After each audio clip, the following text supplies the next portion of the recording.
Jacob Morrison stood in the Grand Palace Hall, his boots clicking against the smooth crystal floor. He had fought in 3 major wars across the galaxy. During his 12 years with the Galactic Defense Corps, he had seen aliens of every shape and size, but he never expected to be called to the deathbed of an alien king. The Calvaric's ruler, King Thorzan, lay on a massive bed in the center of the chamber. His body was covered in shimmering scales that had lost their bright color. The king was dying, and everyone in the room knew it. Purple-robed advisors stood along the walls, their faces showing worry and confusion. They kept looking at Jacob with suspicion in their eyes. Jacob did not understand why he was here. He had only met the king once, 2 years ago, during a peace ceremony after the Battle of Sirius. They had spoken for maybe 10 minutes. It made no sense for the king to summon him now. The king's son, Prince Vorath, stepped forward. His golden markings showed his royal blood. He spoke in the hissing language of his people, and a small device on his chest translated the words into English. "Human soldier, my father has made an unusual request. We do not approve, but we must honor his dying wish." Jacob nodded. "I will help however I can, your highness." King Thorzan's breathing was rough and slow. When he spoke, his voice came through a translator device beside his bed. "Soldier Morrison, you are a man of honor. I watched you during the peace talks. You treated my people with respect, even after the war. You fought honorably too, your majesty," Jacob replied. The king made a sound that might have been a laugh. "I have a gift for you. Some would call it a burden. My people call it a curse. But I believe you will understand its true value." Vorath hissed in anger. "Father, please reconsider. The beast is dangerous. It is unnatural. To give it to an outsider brings shame to our family." "Silence," the king commanded, his weak voice still carrying power. "I have made my decision."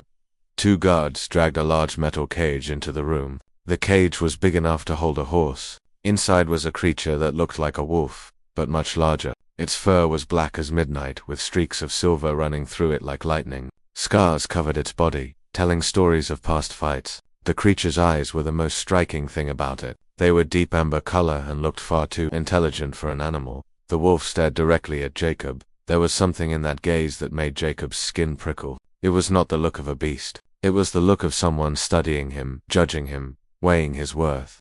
"This is Kale," the king said. "He was a gift from the Vortian Empire 15 years ago. They created him in their laboratories as the perfect guardian. They succeeded beyond their intentions." Jacob moved closer to the cage. The wolf did not growl or show aggression. It simply watched him with those unnaturally intelligent eyes. "What makes him special?" Jacob asked. "Show him, Kale," the king said softly. The wolf stood up, moving with grace despite its size. It walked to the front of the cage and sat down. Then it opened its mouth and spoke in perfect English with a slight accent. "Hello, soldier. I hope you are ready for this. Being my keeper is not an easy job." Jacob jumped backward, his hand reaching for a weapon that was not there. The alien nobles in the room began chittering in their language, clearly upset. The wolf, Kale, just sat there looking almost amused by the reaction. "He talks," Jacob said, stating the obvious because his brain could not process anything else. "I do more than talk," Kale said, his voice dry. I understand 6 different sciences and can speak 12 languages. I also have opinions, feelings, and a very low tolerance for people who treat me like a pet." The king coughed, a wet sound that spoke of failing organs. The Vortian wanted to create a bodyguard with intelligence. They gave Kale the ability to think and reason like any sentient being, but they gave him the body of a beast. "My people cannot accept this. They fear what they do not understand." "We do not fear it," Vorath snapped. "We simply know it is wrong. An animal should not speak. It should not think like we do. It is against nature." "I am standing right here," Kale said, "and I can hear you. Maybe try being rude about me when I am not in the room." Jacob found himself wanting to laugh despite the strange situation. The wolf had spirit, that was certain. King Thorzan's breathing became more labored. "Morrison, I am dying. My son will be king soon. When that happens, Kale will be killed. Vorath has already made plans. I cannot stop it, but I can save Kale by giving him to you, father." "No." Vorath moved forward, but guards blocked his path. "Take Kale back to human space," the king continued, ignoring his son. "Protect him. He is a person, not an animal, no matter what he looks like. Promise me you will keep him safe." Jacob looked at the wolf again. Kale stared back at him, and in those amber eyes, Jacob saw hope mixed with fear. This creature had been alone for 15 years, treated as a thing instead of a person. The king was the only one who had shown him any kindness. Jacob had commanded soldiers. He had been responsible for their lives. How different could this be? I promise, Your Majesty, I will protect him. The king relaxed slightly, some tension leaving his scaled body. Thank you. Open the cage. The guards looked at Vorath, who made an angry gesture. They opened the cage door. Kale walked out slowly, his claws clicking on the crystal floor. He was even bigger outside the cage, standing nearly 4 feet tall at the shoulder. His muscles moved under his fur like coiled springs. Kale walked directly to Jacob and sat down beside him. I suppose you are my new owner then. I am not big on owning people, Jacob said. Good, neither am I. Kale's tail moved slightly, but I will accept friend if you prove worthy of it. King Thorzan died 20 minutes later. His last breath was a long sigh that seemed to echo in the huge chamber. The alien nobles immediately began their morning rituals, filling the air with a haunting sound. Vorath approached Jacob with barely controlled rage. Take that creature and leave this planet within 2 hours. You are not welcome here. And know this, human, that beast has killed before. When it turns on you, do not say I did not warn you. Kale growled low in his throat. I killed assassins who were trying to murder the king. I was doing my job. But you would not know about loyalty, would you, Vare? You were too busy planning how to take the throne. Vorath's hand went to his weapon, but Jacob stepped between them. We will leave peacefully. There is no need for more conflict. Smart man, Kale said. Let us get off this rock before they decide to poison my food one last time for old time's sake. Jacob gathered his small bag of belongings and headed for the exit. Kale walked beside him, matching his pace perfectly. The other aliens moved out of their way, some looking afraid, others disgusted, as they walked through the palace corridors. Jacob spoke quietly. Did they really try to poison you? 3 times. The king had to assign a food tester after the second attempt. Kale's ears flattened against his head. They hate me because I make them uncomfortable. An animal that thinks is an insult to their sense of order. You are not an animal. Kale looked up at him with surprise. You believe that already. I believe what I see, and I see someone who talks, thinks, and feels. That makes you a person in my book. They reached the landing pad where a small transport ship waited. Kale stopped and turned to look back at the palace one last time. I lived there for 15 years, he said softly. I should feel sad to leave, but all I feel is relief. Then let us go home, Jacob said. I do not have a home, neither do I. Maybe we can figure that out together. Kale's tail wagged once, a small movement but genuine. All right, soldier. Let us see if humans are any better than the Kelverics. They boarded the ship together, leaving the palace and its hateful occupants behind. Jacob did not know what the future held. He had no plan beyond getting Kale to safety. But as he looked at the wolf sitting in the co-pilot seat, studying the control panel with clear interest, he felt something he had not felt in years. He felt like he had purpose again. The transport ship was called the Wayward Star, and it was not impressive. Jacob had paid for the cheapest passage he could find using the last of his military pay. The ship was old, making strange noises as it traveled through space. Their cabin was barely big enough for one person, let alone a man and a wolf the size of a small bear.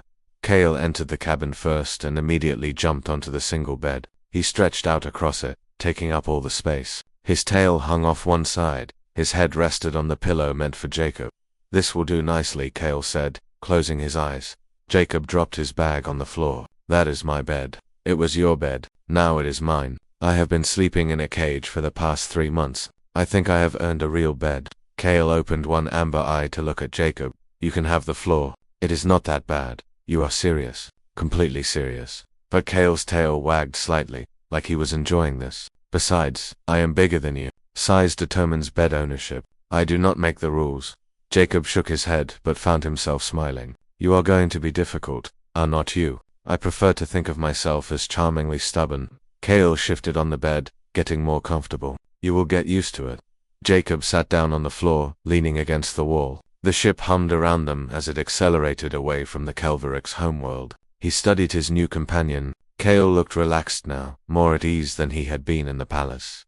Can I ask you something? Jacob said. You just did. But go ahead and ask another thing. What is it like, having your mind but being stuck in that body? Kale was quiet for a moment.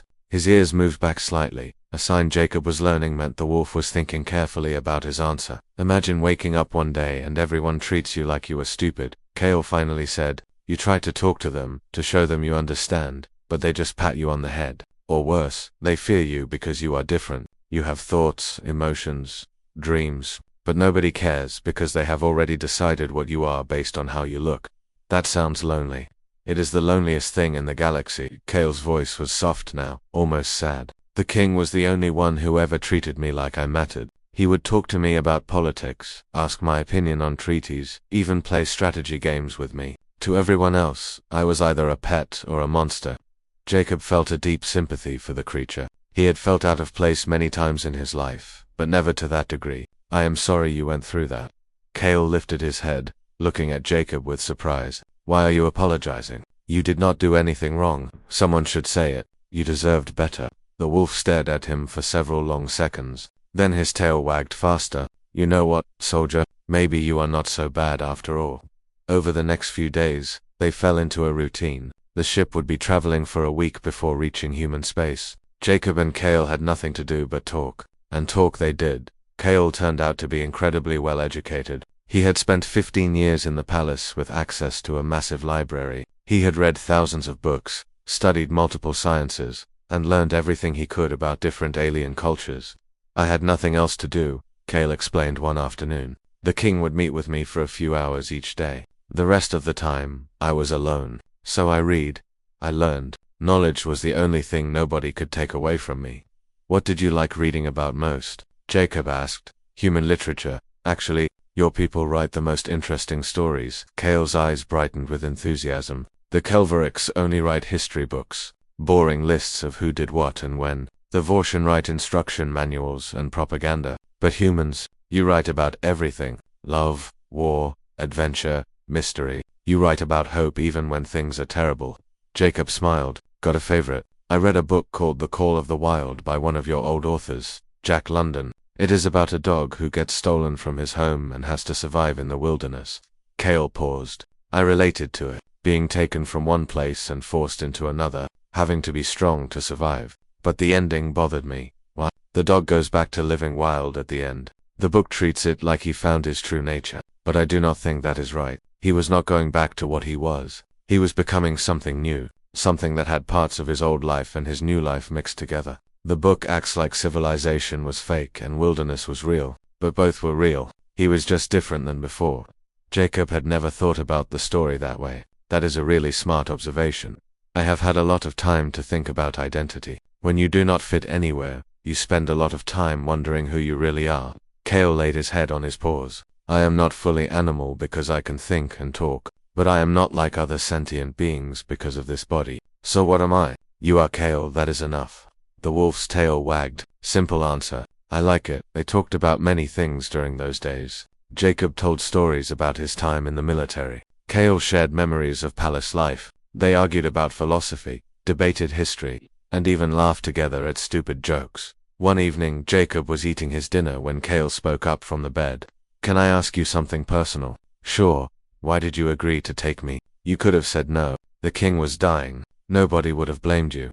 Jacob chewed his food slowly, thinking about his answer. Honestly, I saw the look in your eyes when the king asked me. You were scared but trying not to show it. I have seen that look before on soldiers facing impossible odds, and I have never been good at walking away from people who need help. So you felt sorry for me? No, I felt respect for you. You have survived 15 years in a place that hated you. You kept your dignity and your intelligence even when everyone treated you like garbage. That takes strength. Real strength. Kale was quiet for a long time. When he spoke again, his voice was rough with emotion. Thank you. Nobody has ever said anything like that to me before. Then people are idiot. That made Kale laugh, a sound that was half bark and half human chuckle. You might be right about that. On the 5th day of travel, something happened that changed things between them. Jacob woke up in the middle of the sleep cycle to hear Kale making distressed sounds. The wolf was twitching on the bed, his legs moving like he was running. He was having a nightmare. Jacob stood up and gently touched Kale's shoulder. Hey, wake up. You are dreaming. Kale's eyes snapped open and he jerked away, his teeth bared. For a moment he looked wild and dangerous. Then recognition came into his eyes and he relaxed. Sorry, Kale said, breathing hard. Bad dream. Want to talk about it? Kale hesitated, then nodded. I was back in the palace. Voreth had become king. He ordered his guards to kill me. I tried to run but there were too many of them. I could feel them closing in. He shuddered. It felt so real. Jacob sat down on the floor near the bed. It was not real. You are safe now, am I though? Vorath wants me dead. The Vortian might want me back for study. I am valuable property that walked away. Someone will come for me eventually, then I will deal with them when they do. Kale looked at him with those intelligent amber eyes. Why would you fight for me? You barely know me. I know enough. You are smart, funny, brave, and you have been treated badly by people who should have known better. That makes you worth fighting for in my book. Kale moved over on the bed, making room. Get up here. The floor cannot be comfortable. Jacob climbed onto the bed. It was a tight fit with both of them, but they managed. Kale's fur was warm against Jacob's side. This is weird, Kale said. Very weird, Jacob agreed. But not bad weird. No, not bad at all. They lay there in comfortable silence for a while. Finally, Kale spoke again.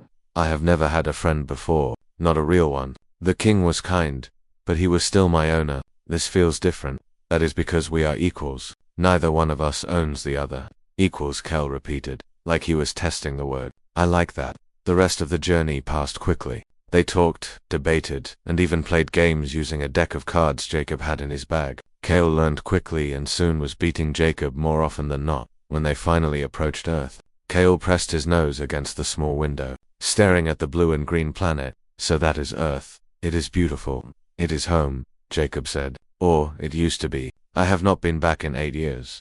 What changed? I joined the military and went to space. Seemed like a good idea at the time, and now?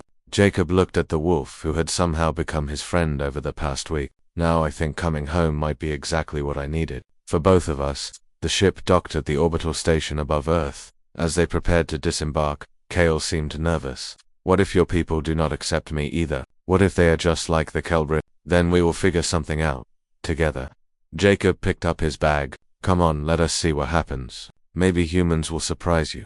They walked off the ship side by side, ready to face whatever came next. 6 months had passed since the council decision.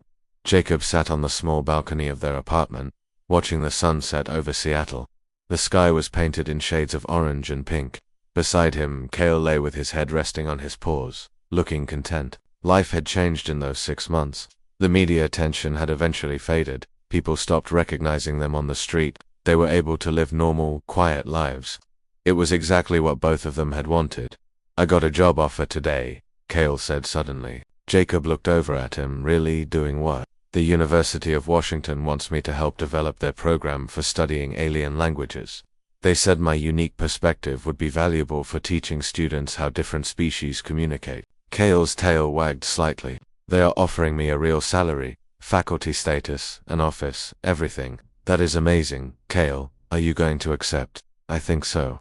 It is strange having choices now. For 15 years, every decision was made for me. Now I can decide what I want to do with my life. Kale turned his head to look at Jacob. What about you? Are you going to keep doing security work? Jacob had been thinking about that question a lot lately. The Galactic Defense Corps had offered him a job as a consultant. They wanted him to help train new soldiers in how to work with different alien species. It was good pay and important work. I have an offer from the GDC, training position. I think I might take it. That sounds perfect for you.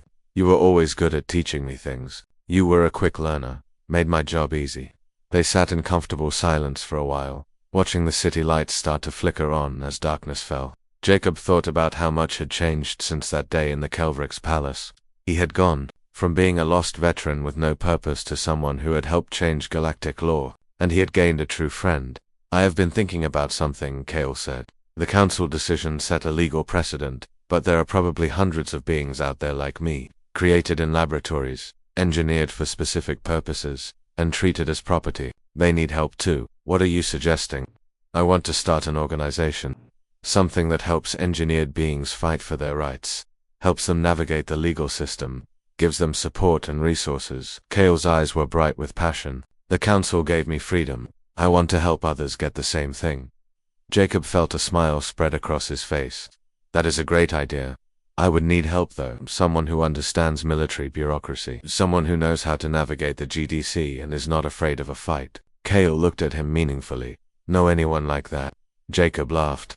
I might know someone. What are you offering? Partnership equals say in all decisions, and the chance to do something that really matters. Jacob extended his hand. Kale lifted his paw and placed it in Jacob's palm. It was an awkward gesture, but it had become their way of making agreements. Partners, Jacob said. Partners, Cale agreed. Over the next few months they worked hard to build what they called the Sentient Rights Initiative. They started small, working out of their apartment with a few volunteers. Cale used his new university salary to help fund it. Jacob contributed his consultant pay. They created a website explaining their mission.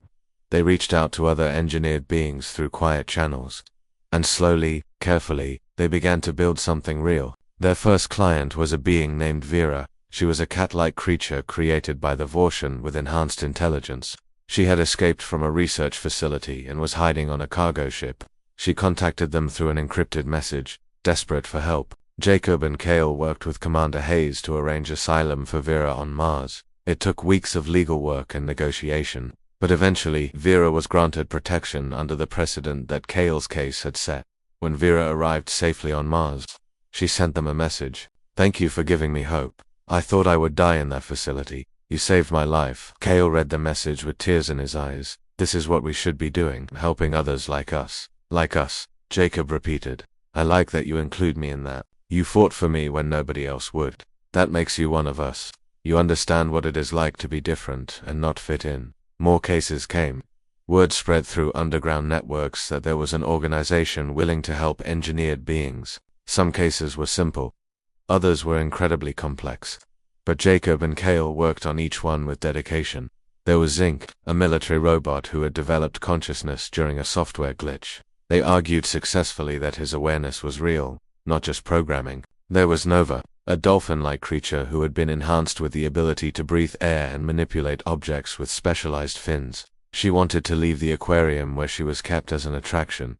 Each case was a battle. Each victory was a step toward changing how the galaxy viewed engineered beings. The work was hard, but it was meaningful. Cale also thrived in his teaching position. His students loved him. He had a gift for explaining complex concepts in simple ways, and his unique perspective helped them understand alien cultures better than any textbook could. One day, a student asked him, "Professor Cale, do you ever wish you had been born different, like, in a body that looked more like other sentient beings?" Cale thought carefully before answering. "I used to wish that all the time. I thought if I just looked different, people would accept me. But I have learned something important. The problem was never my body. The problem was how others saw me. Now that I have the freedom to be myself, I do not mind this body. It is part of who I am." The student nodded thoughtfully. "That is a good answer." Jacob heard about this conversation from another professor. It made him proud of how far Cale had come. From a being who felt trapped and alone to someone who was comfortable in his own skin. It was a remarkable transformation. One evening, exactly 2 years after King Thorzen's death, Jacob and Cale received an unexpected message. It was from Prince Vorath, or rather, King Vorath. Now. Jacob read it aloud. "He wants to apologize. He says seeing what we have built made him reconsider his views on engineered citizens. The Kelverics are developing new laws to recognize non-humanoid intelligence. He wants us to know." Cale was quiet for a long moment. "I never thought I would see that. Vorath hated me. People can change. Even bitter princes can become better kings. Should I respond?" "Do you want to?" Cale thought about it. "Yes, I think I do. Not because I forgive him completely, but because change should be acknowledged. If Vorath is really trying to be better, that matters." Cale dictated a response, and Jacob typed it. The message was short but genuine. It acknowledged Vorath's efforts and expressed hope that the Kelverics would continue to grow. As the organization grew, they hired more people. They found office space in downtown Seattle. They developed programs to help engineered beings integrate into society. They lobbied for better laws across multiple planets. The work never ended. There were always more beings who needed help, but Jacob and Cale had built something that would last beyond them. They had created a movement. One night, after a particularly long day of meetings, they sat together on their old balcony. The apartment had become too small for all their work, but they kept it. It was home. "Do you ever think about what your life would have been like if King Thorzen had not sent you to me?" Jacob asked. "I would be dead," Cale said simply. "Vorath would have killed me within days of becoming king. The old king knew that. He saved my life by giving me to you. He gave us both a gift. I was lost before I met you. No purpose, no direction. You gave me something to fight for." Cale leaned against Jacob's leg. "We saved each other. That is what friends do." They sat in comfortable silence, watching the city below. Ships lifted off from the spaceport in the distance, heading to the stars. Each one carried people with their own stories, their own struggles. I got another message today, Kale said, from a being on the Vortian homeworld. She says there are at least 50 engineered sentients being kept in research facilities there. She wants to know if we can help. 50. That is a lot. I know it will be dangerous. The Vortian will not give them up easily. Jacob was quiet for a moment, then smiled. When has that ever stopped us? Never, Kale said, his tail wagging. Not once. Then we will figure out a way. Together, Kale agreed. Below them, the city continued its endless motion. Above them, stars filled the night sky. And between those 2 points, a human veteran and an engineered wolf sat side by side, planning their next battle in the war for rights and recognition. They had come so far from that day in the Kelvric's palace. Jacob was no longer just a soldier without purpose. Kale was no longer just a despised beast. They were partners, friends, and pioneers in a movement that was changing the galaxy. The work would never be finished. There would always be more beings who needed help, more battles to fight, more hearts and minds to change. But they would face it all together, because that was what they did. They fought for those who could not fight for themselves. They spoke for those who had no voice. They built hope where there had been none. And they did it all as friends, as equals. As proof that the galaxy was bigger and more accepting than anyone had believed possible. Jacob looked at Kale, seeing not a wolf, but a person. Station Liberty hung in orbit above Earth like a giant metal wheel. It was the biggest human space station, home to thousands of people, and the main port for anyone coming to or leaving the planet. Jacob and Kale walked through the busy corridors, drawing stares from every direction. People stopped to look at them. Some pointed. Children tugged on their parents' sleeves asking what Kale was. But Jacob noticed something important. Most people looked curious, not afraid. That was already better than the Kelvric's. Their first challenge came at customs. The officer at the desk was a woman named Linda Flores. She had short black hair and tired eyes that said she had seen everything. Until she saw Kale next. She called out, then looked up from her computer screen. Her eyes went wide. Is that a wolf? Sort of, Jacob said. Approaching the desk with Kale beside him, Officer Flores stared at Kale for a moment, then shook her head and looked at her screen. Okay, name, Jacob Morrison, former Galactic Defense Corps serial number not you. The animal? I am not an animal, Kale said calmly. My name is Kale, no last name. And before you ask, yes, I can talk. Yes, I am intelligent. And yes, this is going to be complicated. Officer Flores dropped her datapad. It clattered on the desk. It talks, Kale corrected, and I would appreciate being treated with basic respect. The officer looked at Jacob, her expression pleading for help. Sir, what exactly am I processing here? A sentient being who needs to enter Earth, Jacob said. He was given to me by the dying king of the Kelveric. He is under my protection. I do not have a category for talking wolves in my system. Officer Flores picked up her datapad with shaking hands. Is he a pet? No. Both Jacob and Kale said together. A service animal. Absolutely not, Kale growled. I am nobody's service anything. I have the equivalent of a master's degree in 3 subjects. Show some respect. Officer Flores rubbed her temples. This is going to require a supervisor. It took 2 hours of phone calls, 3 different supervisors, and 1 very confused security chief before they found a solution. Finally, they classified Kale as a non-standard diplomatic guest under Jacob's sponsorship. It was not perfect, but it led them through the checkpoint. That was exhausting, Kale said as they headed toward the shuttle bay. Does your species always make everything so complicated? Wait until you see actual Earth bureaucracy. That was the easy part. They caught a shuttle down to the planet's surface. Kale pressed his face against the window during the entire descent, watching as they fell through clouds and came out over the Pacific Ocean. The shuttle landed in Seattle, the city where Jacob had grown up. When the shuttle doors opened, Kale took his first breath of Earth air. His nose twitched rapidly, processing thousands of new scents. His ears swiveled, catching sounds from every direction. It smells alive, Kale said with wonder in his voice. The Kelveric's world was all clean and controlled. This is messy, wild, complicated. Welcome to Earth, Jacob said with a smile. They took a train into the city. Kale sat on the seat beside Jacob, looking out the window at everything. His tail wagged constantly as he took in the sights. People on the train stared, but most seemed more interested than afraid. A little girl, maybe 6 years old, walked up to them. Her mother tried to pull her back, but the girl was determined. Is that your dog? she asked Jacob. I am not a dog, Kale said before Jacob could answer. I am a wolf. There is a difference. The little girl's eyes went huge. You can talk. I can also count to 1,000 and speak 12 languages. But yes, talking is my most obvious skill. What is your name? Kale. What is yours? Sophie, can I pet you? Kale's ears went back. No, would you like it if a stranger walked up and patted your head without asking? Sophie thought about this seriously. I guess not. Exactly. I appreciate you asking first though. That shows good manners. Sophie's mother finally pulled her away, apologizing, but she was smiling, not angry. That seemed to be the pattern. People were surprised by Kale, but not hostile. It was a good start. Jacob found them a small apartment in the university district. It was on the 3rd floor of an old building. The apartment had 1 bedroom, a tiny kitchen, and a living room with big windows that let in lots of light. The furniture was old but clean. Kale explored every corner of the apartment, sniffing everything. Finally, he found a spot in the living room where afternoon sunlight came through the window. He lay down in the warm patch of light and sighed. This is nice. Nobody will try to poison me here, right? I promise. No poison, Jacob said, unpacking his small bag. Good. I am tired of that.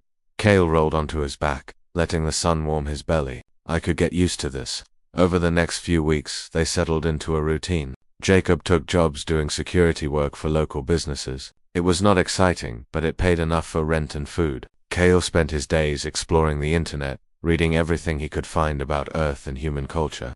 Did you know humans invented something called jazz? Kale announced one evening. It is music that is structured but also improvised. Very human. I have been listening to it all day. What do you think? Jacob asked from the kitchen where he was making dinner. I think it is brilliant. Chaos and order mixed together. It should not work, but it does. They fell into an easy friendship. Kale was good company. He was smart, funny, and had strong opinions about everything. They would spend evenings arguing about books, movies, or politics. It felt normal, like having a roommate who just happened to be a talking wolf. But the peace did not last. One morning, Jacob got a message on his old military communication device. It was marked urgent and came from Commander Patricia Hayes of the Galactic Defense Corps. Morrison, we need to discuss your acquisition from the Kelverics. Report to Geneva headquarters immediately. Kale looked up from where he was reading on his tablet. His ears were forward, alert. That does not sound good. No, Jacob agreed, feeling worry settle in his stomach. It really does not. What do you think they want? I do not know, but we are going to find out. They caught a flight to Geneva the next day. The Galactic Defense Corps headquarters was a huge building made of glass and steel. It was designed to impress alien visitors with human technology and power. Jacob had been there once before, years ago. It had been a good visit then. He had a feeling this one would not be. Commander Hayes met them in a secure conference room. She was in her 50s with gray hair cut short and sharp eyes that missed nothing. She looked at Jacob, then at Kale, and her expression was hard to read. Morrison, take a seat. She paused. Both of you. Jacob sat in a chair. Kale jumped up onto the chair beside him, sitting like a person would. Hayes watched this with raised eyebrows but said nothing. I will get right to the point, Hayes said. We have a problem. King Varath of the Kelverics has filed a complaint with the Galactic Council. He says you stole valuable property from his world. He wants Kale returned. I was given to Morrison legally, Kale said, his voice hard. King Thorzan's dying wish. The problem is that King Thorzan did not have the legal right to give you away. The Kelverics government considers you a military asset, and it gets worse. The Vortian Empire heard about this. They are claiming that they never officially transferred ownership of you to the Kelveric. According to them, you are stolen Vortian property. Jacob felt anger rising in his chest. He is not property. He is a person. I agree with you, Hayes said, and she sounded sincere. But the law is complicated. Galactic law does not clearly recognize non-humanoid sentience as people. Some species do, some do not. There is no agreement, so I am just a thing to be traded around, Kale said bitterly. Story of my life. Hayes leaned forward, her hands folded on the table. There might be options. The Vortian have offered a deal. If you volunteer for their research program, Kale, they will drop their claim. You would have a place to live, protection, resources. I would be a lab animal, Kale said flatly. Tested and studied, eventually cut open to see what makes me work. Hayes did not deny it. It is one option. No, Jacob said firmly. Absolutely not. Morrison, you do not have the authority to make that decision. Jacob stood up, his military training kicking in. Commander, with respect, I am going to make my case. I served 12 years in the GDC. I fought in 3 wars. I have earned the right to speak freely. Hayes nodded. Go ahead. Kale is a person. He thinks, he feels. He has hopes and fears and dreams. Sending him back to the Kelverics means death. They will kill him the moment they get him, and sending him to the Vortian means a life in a cage being studied. Neither option is acceptable. What do you suggest? Political asylum. Earth grants it to refugees running from persecution. Kale qualifies. Our laws do not recognize him as a refugee because he is not a recognized sentient species. Then we recognize him, Jacob said simply. We create a new category. Earth has always expanded the definition of who counts as a person. We did it for artificial intelligence. We can do it for Kale. Kale looked at Jacob with surprise in his amber eyes. Hayes was quiet, thinking hard. Her fingers drummed on the table. You are asking me to start a diplomatic incident, she finally said. I am asking you to do what is right. Hayes smiled slightly. Those are not always the same thing, Morrison, but I did not make Commander by playing it safe all the time. Commander Hayes worked hard over the next 2 months. She talked to diplomats, lawyers, and representatives from different alien species. She built a team of people who believed that Kale deserved rights. It was not easy. Many people did not want to get involved in such a controversial case. Jacob and Kale stayed in their small apartment in Seattle, waiting for news. The waiting was hard. Every day they expected someone to show up and take Kale away. But Hayes had given them temporary protection while she worked on the case.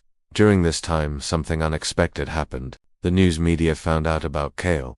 Someone leaked the story to reporters, and suddenly everyone wanted to know about the wolf who could talk.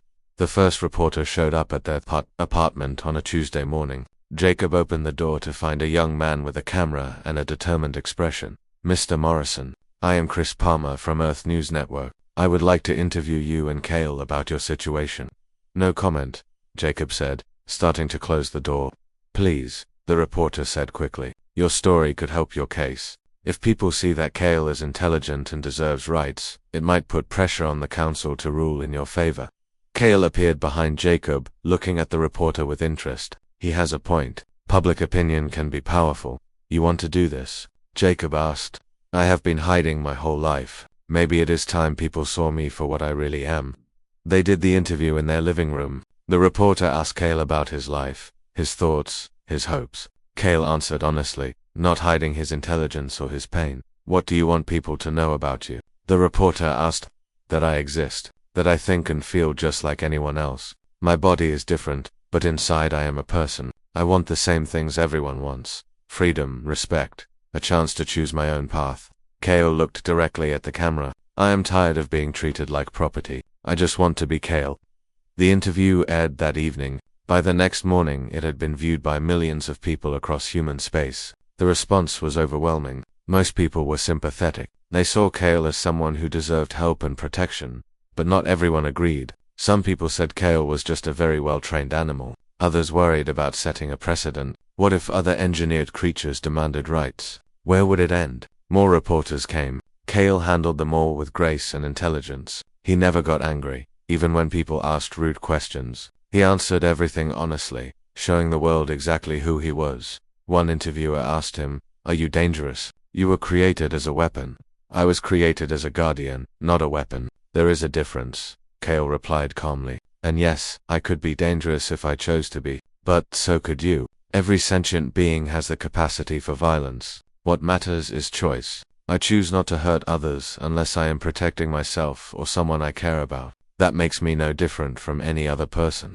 Public opinion began to shift strongly in Kale's favor. Protests formed outside the Galactic Council building, with humans demanding that Kale be recognized as a person. Students wrote letters. Scientists published papers supporting his sentience. The pressure built day by day. The Kelverics and Vortian were not happy about this. They tried to control the narrative, giving their own interviews. Prince Varath appeared on news broadcasts, claiming Kale was dangerous and unstable.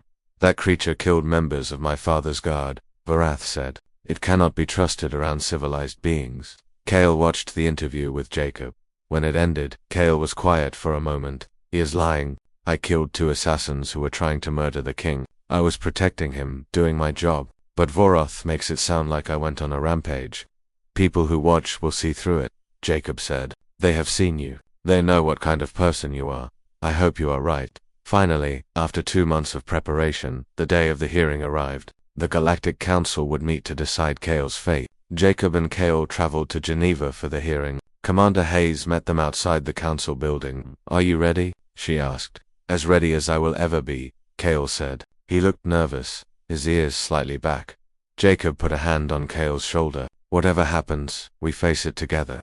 The council chamber was huge. Representatives from 17 different species sat in a semicircle facing the center floor. The Kelverix delegation was there, with Vorath looking angry. The Vortian team sat nearby, their expressions cold and professional. The hearing began with the Kelverix making their case. A lawyer spoke for an hour about property rights and legal precedent. He argued that Kale had been given to the Kelverix by the Vortian and therefore belonged to them. King Thorzan had no right to give him away. Then the Vortian made their argument. They claimed that, since they created Kale, he was their property. They had never officially transferred ownership, so the Kelverix had no claim. But more importantly, neither did Jacob. Hayes argued for Earth and for Kale. She was brilliant. She talked about the history of rights, how definitions of personhood have evolved over time. She presented evidence of Kale's intelligence, his emotional capacity, his ability to make complex decisions. "This is not about property rights," Hayes said, her voice strong. "This is about recognizing a person's right to exist as themselves. Kale thinks, feels, and chooses. Those are the marks of a sentient being. His form does not matter. What matters is his mind, his consciousness, his personhood." The council members asked questions. Some were sympathetic, others were skeptical. The debate went on for hours. Finally, the head council member spoke. "We will hear from Kale himself." Kale walked to the center of the chamber. He looked small in that huge space, but he held himself with dignity. Jacob watched with pride as his friend prepared to speak for himself.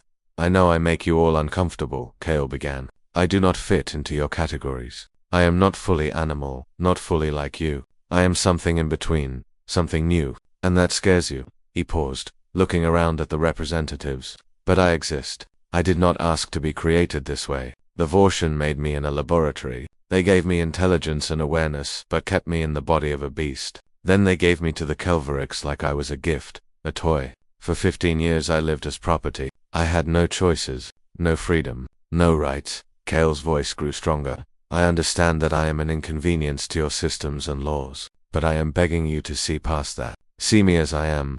I think, I feel joy and sadness. I dream about the future. I fear death. I value friendship. Are those not the things that make someone a person?" He looked directly at Vorath. "King Thorzan was the only one who ever treated me with kindness. He saw me as more than a tool or a monster. When he was dying, he wanted to save me. He knew his son would kill me the moment he became king. So he gave me to Jacob Morrison, a human who had shown honor and compassion."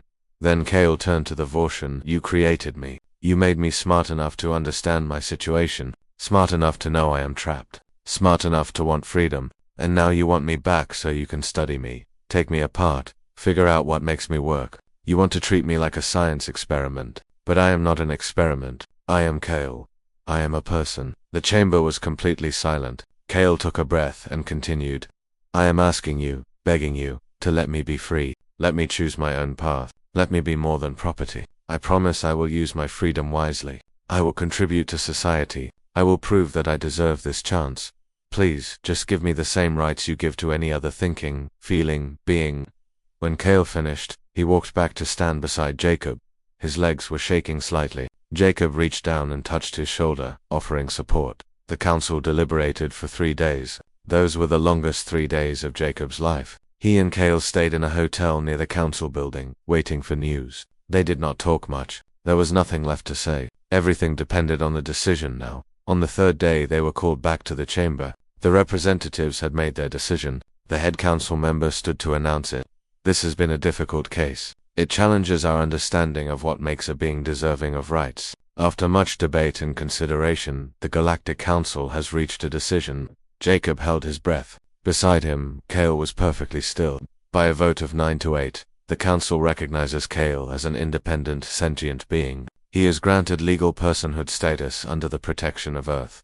The claims of the Kelverix and Vortian governments are dismissed. The chamber erupted in noise. Some representatives cheered, others protested loudly. Vorath stood up and stormed out. The Vortian team sat frozen, clearly shocked. Jacob looked down at Kale. The wolf was staring straight ahead, like he could not believe what he had just heard. Kale, did you hear that? You won. You are free. Kale turned to look at him, and Jacob saw tears in the wolf's amber eyes. I am a person. They said I am a person. You always were. Now everyone else knows it too. Kale made a sound that was half laugh, half sob. I do not know what to do. I have never been free before. Jacob knelt down and hugged his friend. We will figure it out together. That is what friends do. Around them, supporters cheered. Commander Hayes approached with a huge smile on her face. News cameras recorded everything, but Jacob and Kale ignored it all. They just held on to each other.